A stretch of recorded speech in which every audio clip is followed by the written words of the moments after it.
का नाम क्या है आपके? Vedansh multi speciality.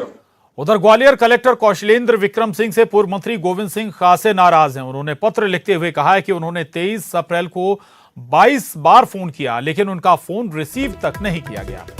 गोविंद सिंह के मुताबिक वे कार्यकर्ताओं की हेल्थ इमरजेंसी को लेकर कॉल करते रहे, लेकिन उनका कॉल नहीं रिसीव किया गया। उन्होंने मदद करने के लिए मंत्री प्रद्युम्न सिंह तोमर की तारीफ की। साथ ही उन्होंने सीएम शिवराज सिंह चौहान से अपील की है कि वे जिम्मेदारी के पद पर बैठे अफसरों से कहें कि जनप्रतिनिधियों से संवाद कायम रखें। तो दरअसल डॉक्टर गोविंद सिंह इस बात को लेकर खासे नाराज हैं कि ग्वालियर के कलेक्टर कौशलेंद्र विक्रम सिंह ने उनका फोन रिसीव नहीं किया। डॉक्टर गोविंद सिंह दावा कर रहे हैं कि 23 अप्रैल को उन्होंने 22 बार लगातार फोन किया कलेक्टर महोदय को, लेकिन रिसीव तक नहीं किया गया उनका फोन। जबकि मंत्री प्रद्युम्न सिंह तोमर की वो तारीफ करते हुए नजर आ रहे हैं। उन्होंने बताया कि मंत्री प्रद्युम्न सिंह तोमर ने तुरंत संज्ञान में लेकर उनकी मदद की। कार्यकर्ताओं के और लोगों की सेहत को लेकर वो कलेक्टर को लगातार फोन लगाते रहे, लेकिन फोन तक रिसीव नहीं किया गया। इसी के बाद उन्होंने मुख्यमंत्री शिवराज सिंह चौहान से भी अपील की है कि वे जिम्मेदारी के पद पर बैठे अफसरों से कहें कि जो जनप्रतिनिधि हैं क्षेत्र के, उनसे संवाद कायम रखें, संवाद जारी रखें।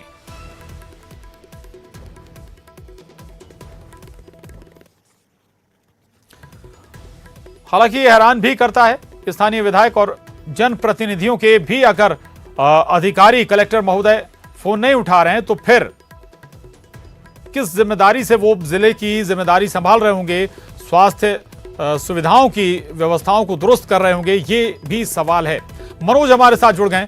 मनोज, पूर्व मंत्री या फिर एक स्थानीय विधायक का ही अगर कलेक्टर फोन नहीं उठा रहा है तो फिर क्या जिम्मेदारी वो निभा रहा होगा जिले में, ये सवाल तो है। आखिर मंत्री प्रद्युम्न सिंह तोमर ने रिप्लाई किया, गोविंद सिंह की मदद भी की, ये भी एक दूसरा पहलू है इस पूरी खबर का।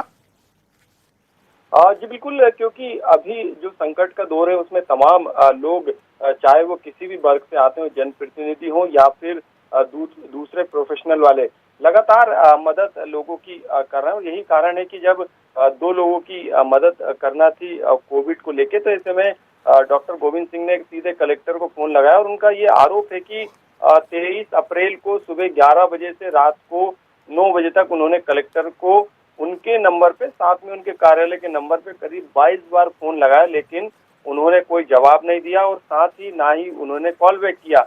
यही जो आरोप है लगाते हुए उन्होंने चिट्ठी भी जो है वो कलेक्टर को लिखी है कि इस तरीके का व्यवहार एक निर्वाचित प्रतिनिधि के प्रति ठीक नहीं है। इस तरीके का जिक्र उन्होंने अपनी चिट्ठी में किया। साथ में मुख्यमंत्री शिवराज सिंह चौहान से उन्होंने अपील भी की है कि प्रदेश में जो जिम्मेदार पद पर बैठे जो अधिकारी कर्मचारी हैं, उनको कहीं ना कहीं सावधान रहने की जरूरत है। उनको जनप्रतिनिधि और जनता के फोन उठाना चाहिए, सीधे संवाद भी उन्हें करना चाहिए। हालांकि जिन दो लोग की मदद के लिए उन्होंने फोन लगाया था, इसके लिए उन्होंने ऊर्जा मंत्री प्रद्युम्न सिंह तोमर को शुक्रगुजार भी कहा है अपनी चिट्ठी में, और कहा है कि उन्होंने तत्काल मुझे फोन वापस किया जब मैंने लगाया, और तत्काल उन्होंने जो कोविड से पीड़ित दो लोग थे जो कि उनके कार्यकर्ता बताए जा रहे हैं, उनकी मदद की।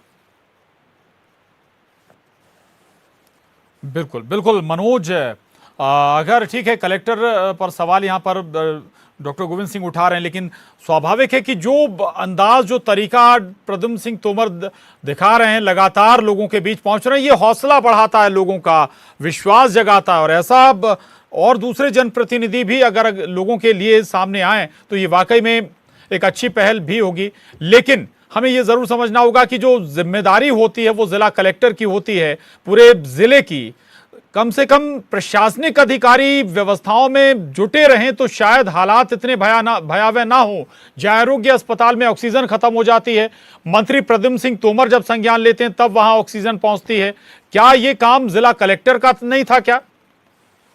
जी बिल्कुल, कलेक्टर की जिम्मेदारी पूरे जिले की रहती है, चाहे वो किसी तरीके के कामकाज हो, दूसरे विभाग के कामकाज हो, तमाम जिम्मेदारी जो है वो जिले के मुखिया एक तरीके से कलेक्टर होते हैं। लेकिन जिस तरीके की मदद गोविंद सिंह को चाहिए थी, उसके लिहाज से उन्होंने फोन लगाया। हालांकि उन्होंने इस चिट्ठी में इस बात का भी जिक्र किया है कि वो इस बात की उनको दुख है कि एक जनप्रतिनिधि चाहे वो कोई भी व्यक्ति यदि फोन लगाता है तो इस तरीके के फोन को जो है उठाना चाहिए, क्योंकि ये संकट की घड़ी है और ऐसे में लोगों को मदद के लिए अधिकारियों को खास तौर से, क्योंकि उनकी जिम्मेदारी है तमाम तरीके की, चाहे स्वास्थ्य सुविधा हो जिले की या फिर ऑक्सीजन की पूर्ति हो या बेड की पूर्ति हो या दूसरी मदद की गुंजाइश हो, उसमें इनको मदद करना चाहिए। इसलिए उन्होंने ये चिट्ठी और नाराजगी भी एक कहीं ना कहीं उनकी सामने आई है गोविंद सिंह की। हालांकि लगातार लोग जनप्रतिनिधि या फिर दूसरे लोग हैं वो लगातार कलेक्टर से संपर्क करते हैं। ठीक है,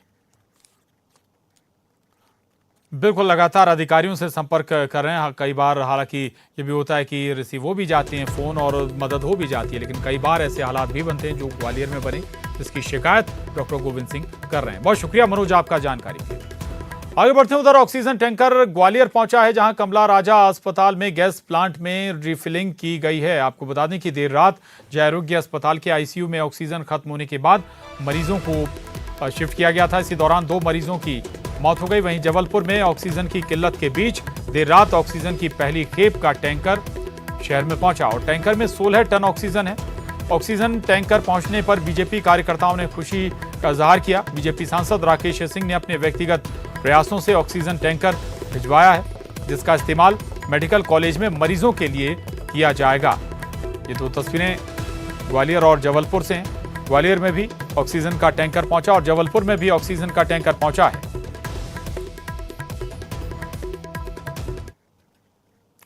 और रायपुर से बड़ी खबर इस वक्त, राजधानी में 5 मई तक लॉकडाउन बढ़ा दिया गया है। मंत्री रविंद्र चौबे ने इस बात की जानकारी दी है। केंद्र सरकार के सुझाव पर सहमति बनी है। सभी कलेक्टरों को व्यवस्था सुनिश्चित करने के निर्देश दिए गए हैं। ये बड़ी खबर है राजधानी रायपुर से।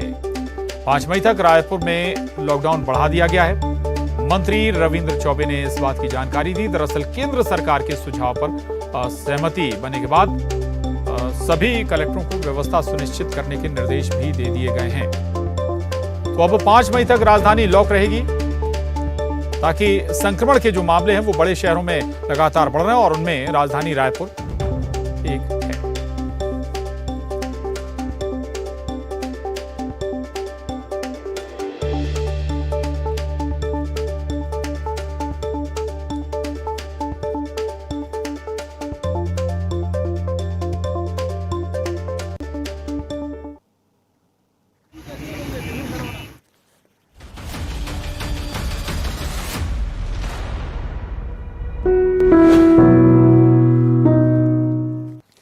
कोविड-19 महामारी ने परस्पर निर्भरता की भावना को सुदृढ़ किया है, जिससे पूरा देश इस विपत्ति में एकजुट होकर मुकाबला कर रहा है। वैक्सीनेशन के ऐलान के बाद जरूरत है कि हम सभी अपना सर्वश्रेष्ठ योगदान दें, जिससे हम एक साथ मिलकर वायरस को हराने की तरफ कदम बढ़ा सकें। नेटवर्क 18 इस मुहिम में हर कदम पर आपके साथ होगा। जब तक सभी सुरक्षित नहीं होते तब तक कोई सुरक्षित नहीं होगा।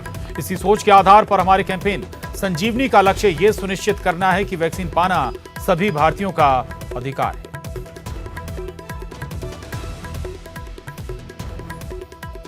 अब हम आपको एक ऐसी तस्वीर दिखाएंगे जो जीने का नया जज्बा पैदा कर रही है। देवास के एक अस्पताल में सजी है संगीत की अनोखी महफिल, जहां एक भतीजे ने अस्पताल में भर्ती अपने चाचा को दी संगीत से जादू की झप्पी और उसके बाद तो मरीजों ने शुरू कर दिया फरमाइशी गीतों का सिलसिला।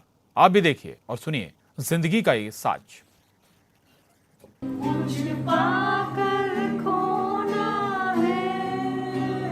निराशा के जब बादल घने हों तो उम्मीद की किरण जरूर नजर आएगी।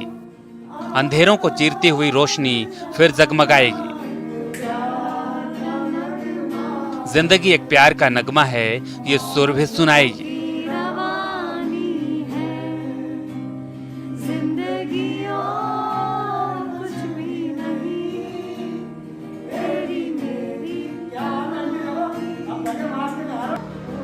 मायूसी के माहौल में चेहरे पर मुस्कुराहट लाती, हंसते खिलखिलाते गुनगुनाते, जीने का नया जज्बा जगाती।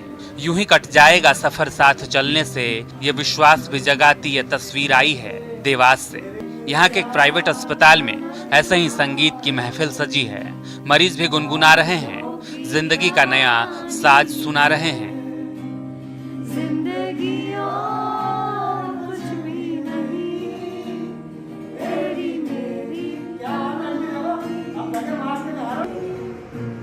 दरअसल इस प्राइवेट अस्पताल में मयंक गोयल के चाचा भर्ती हैं, जिन्होंने अपने भतीजे से फरमाइश की वो उज्जैन से देवास आकर उन्हें गाना सुनाए। मयंक भी अपने चाचा से मिलने दौड़ा चला आया। चाचा को संगीत से जादू की झप्पी दी और फिर यहाँ भर्ती मरीजों ने शुरू कर दिया मयंक से फरमाइशी गीतों का यह सिलसिला।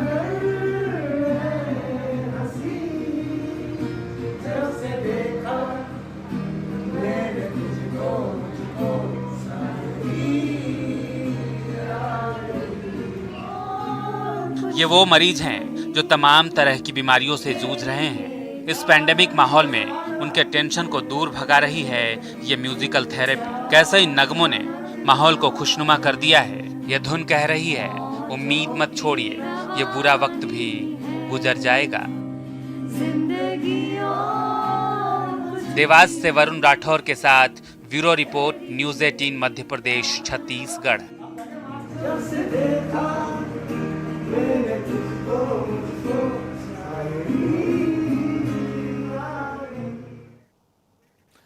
और नेटवर्क 18 ये सुनिश्चित करना चाहता है कि हर भारतीय को कोविड-19 टीकाकरण मिले। टीकाकरण जागरूकता बढ़ाने के लिए नेटवर्क 18 और फेडरल बैंक की पहल संजीवनी शॉट ऑफ लाइफ को सपोर्ट करें।